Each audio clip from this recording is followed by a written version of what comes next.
Hey everybody, it's Dr. Karen, and today I wanted to talk a little bit about eye contact goals.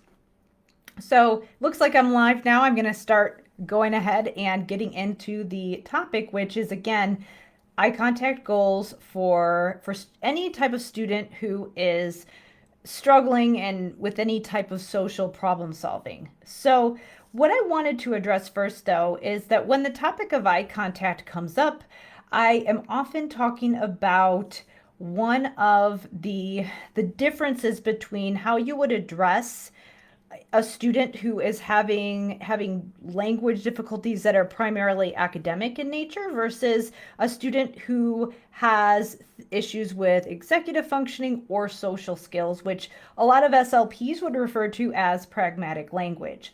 So a lot of people have noticed, so if you've gone through, for example, some of my materials or programs that are focused on language therapy and language processing, yes, some of those things, if you have a student who is autistic, for example, who has some issues with vocabulary and language processing, you can help them to work on those skills by addressing those skills in an academic context. If they need work on those skills, it can be beneficial, it can improve their language processing. Also, if you are working with a student who just has language processing issues in general, whether they have dyslexia, whether they have a developmental language delay, or something else that's impacting vocabulary and language processing, you can definitely help them by working on things like vocabulary, language skills. And so the program that I designed to work on language processing is very specific as far as having protocols that you would use in therapy. A lot of them work really well in a pull-out situation, whether it be one-on-one, small group. And so a lot of the things that I would focus on, if I were to support an SLP with those academic skills that impact reading comprehension and writing, those things can be addressed very well in a therapy setting where the curriculum of the course that I would design is very focused on what you as the SLP are doing in therapy. So I have my Language Therapy Advanced Foundations program. I have a number of other programs where I address language processing, narratives, vocabulary. That's kind of one side of the coin. But when you're working on things like social problem solving or executive functioning, the approach you're going to take is very different. I have another program that's called the Social Language Roadmap. The framework that I use in that program, a lot of times when people have come from Language Therapy Advanced Foundations, they're kind of expecting the thing that you do in that program to be like Language Therapy Advanced Foundations, but it's not. The reason being is because when you're thinking about social skills and social problem solving, when you're like, you can't really address that problem by just working in therapy in a pull-out situation. It's got to be much more than that. Now, consultation is and collaboration is really important for really all aspects of what we do as SLPs. But when we're thinking about social problem solving, it is so important and it's so essential that we have that role of consulting and training and really facilitating what's going on in that child's environment outside of therapy and making sure that whatever it is we do when we're with that student, like we just really have to be making sure that they have support across settings, because when it comes to social skills, if all you're doing is focusing on what you're doing in your therapy session and you're focusing on like how do I write my goals and what worksheets and materials am I doing and what activities am I doing in therapy, if that's all you focus on with social skills, that's not going to work, because all that's doing is you're working on those skills in a very structured setting and you're not necessarily giving students an environment where they can take those skills in practice with supports so that they can learn to, number one, problem solve during a social situation and understand and make sense of it, and also to have support throughout that process, because they're not just going to be able to have you sit down and go through a social story with them or problem solve a scenario and talk about it in therapy and just go out and be done. They really need scaffolding and support across settings. So your role and how a protocol would look for social problem solving, because it's so important that those be in real life situations, it looks very different than something very academic, which is what I do in a lot of my other programs. So that's why my social language roadmap course, it has a very different feel than language therapy advanced foundations. And so I know a lot of times people are like, wait a minute, this is very different when they join. Well, yeah, that's the point, is that it's going to be focused a lot more on, yes, we're going to be priming our students to make sense of different situations when they come to work with us in therapy, but really a lot of the focus needs to be, all right, how do we work with other people in that student's environment to make sure that they are getting that support across settings so that the student can learn to problem solve and also self-advocate. Truth be told, when I wrote the social language roadmap course, I thought I was neurotypical. Turns out I'm not. And so it did give me a different lens this last couple years to kind of look back on the course that I had originally written, the social language roadmap course, and really think about the strategies. And I think looking back on the curriculum, I like the primary framework. What I like about it is that it focuses on a framework that it talks about what's known as 6 areas of social impairment, and then the 3 skills that you need in order to navigate social situations. And this is a framework that was written by a man named Scott Bellini. So what I like about the framework and why I initially wrote the course the way that I did is that it doesn't focus on what is normal and appropriate, or the term that we would use now is, it doesn't just focus on neurotypical standards. It also just focuses on, okay, like what's going on here, what's expected, and how do we really understand the category of the skill that the student is not utilizing and not understanding about that particular situation, and how do we help them be more effective. So it's, instead of focusing on being appropriate, it's being effective. Now, does being effective sometimes involve understanding the expectations of the situation, which a lot of times does fall in line with neurotypical standards? Yes, but it doesn't mean that our goal is to get the student to be more appropriate. It's how can we take what they're doing and help them be more effective so that they can function and do what we want them to do. So yes, it does involve changing their behavior somewhat, but it's about being effective. And it's also about understanding where the breakdown and misunderstanding on their part, and maybe some other people, in their environment. Maybe we're also focusing on where they're not understanding that child as well. It's focusing on where that breakdown is happening, why it's happening, and how do we help that child be more effective. And that's really what I liked about it, that a lot of the other, like pre-made social skill type materials that I was finding were not really addressing. And I really liked that shift. And I think that this was probably one of the first frameworks that I found that helped me personally make that shift. And this was before I even heard the word neurodiversity and even knew what that meant, and even knew that I fell in that category. So what I do like about the framework is that it does that.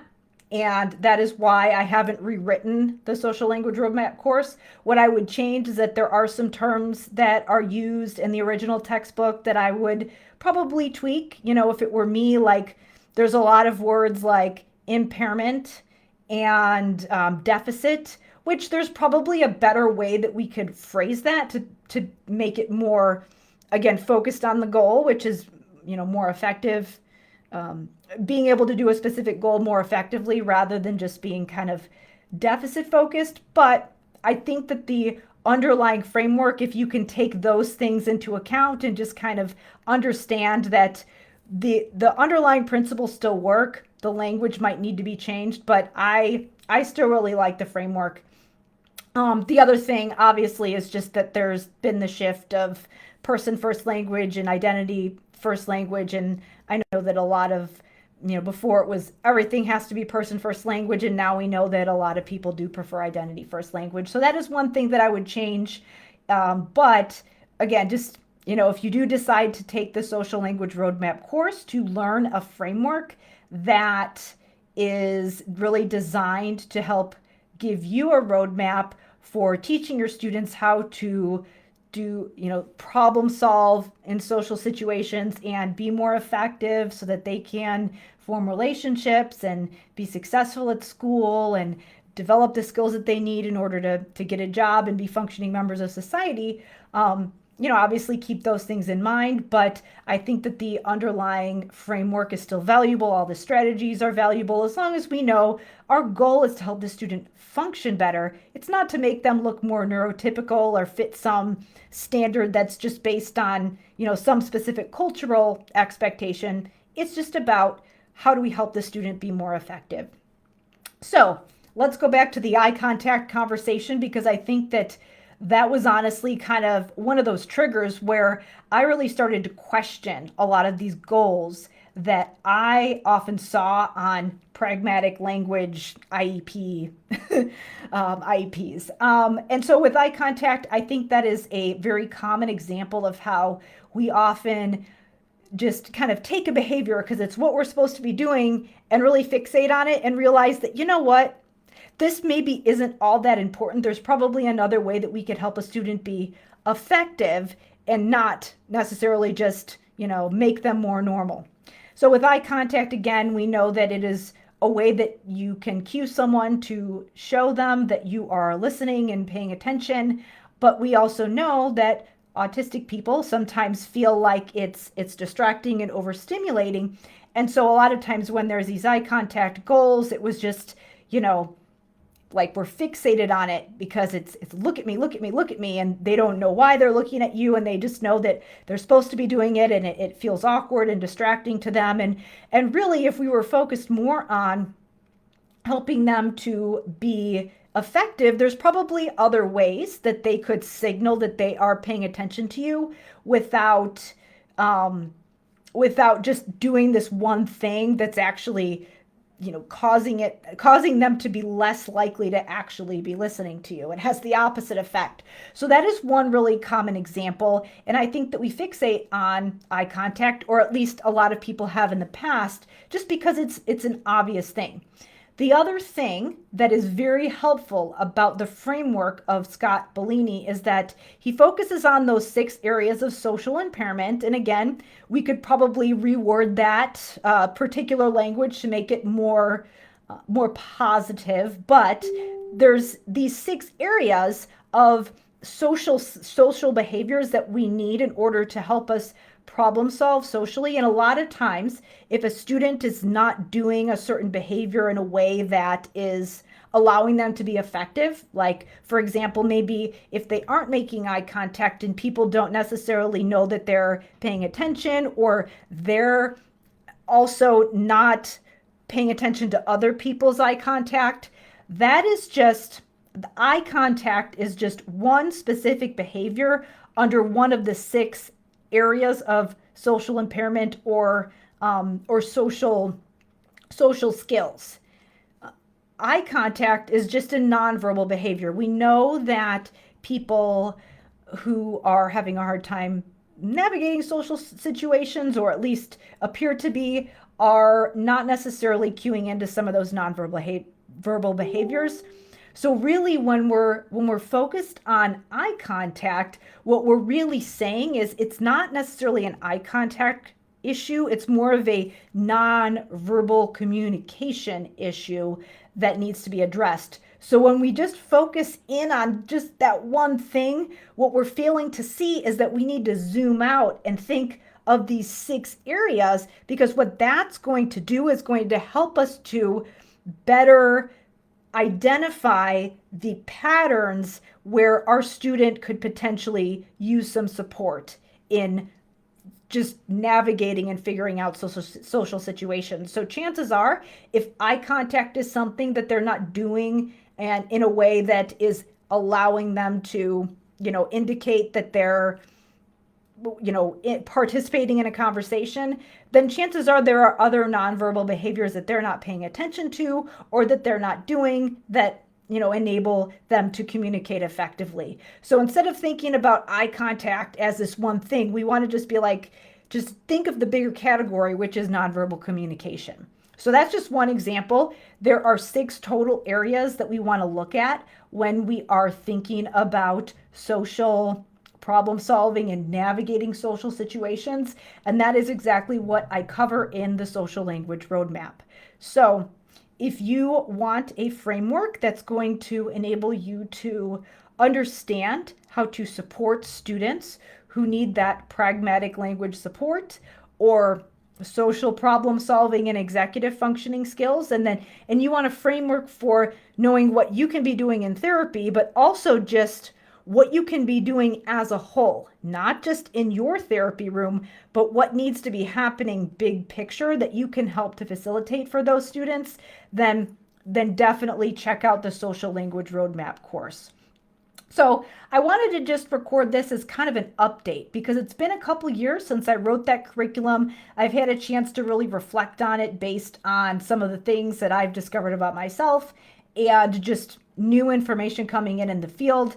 As I said, I know that there are a lot of things specifically with the original framework where I think that with the language, we'd probably be saying it differently now, but I think that the core way of looking at things where we're looking at these big areas of, number one, what is necessary in order for us to be successful in social situations, and what's the thought process going on when we are interacting with other people, and how can we categorize these different behaviors that we might want to work on to help people to be more successful in those situations. That is what really made the difference for me when I implemented this framework. And it is what really impacted why I designed this program the way that I did. Because again, it really helps you to make the shift of, all right, what am I doing in my therapy? What goals am I writing to really, how can I support this student? And of course, I do talk about goals as well, because that is something that we have to do as SLPs, but it doesn't start with the goal. It starts with the student and figuring out what they need in order to advocate for themselves and work through those situations so that they can be successful. So yeah, check out that social language roadmap course where I outline that framework. And again, I hope that we are getting better about those eye contact goals. In other words, that we're not writing them anymore. But that was kind of the catalyst and the inspiration for why I created this program. And kind of the first thing that started getting me to think about this a little bit differently. So I will share the link to the social language roadmap course below this video. And thank you so much for watching.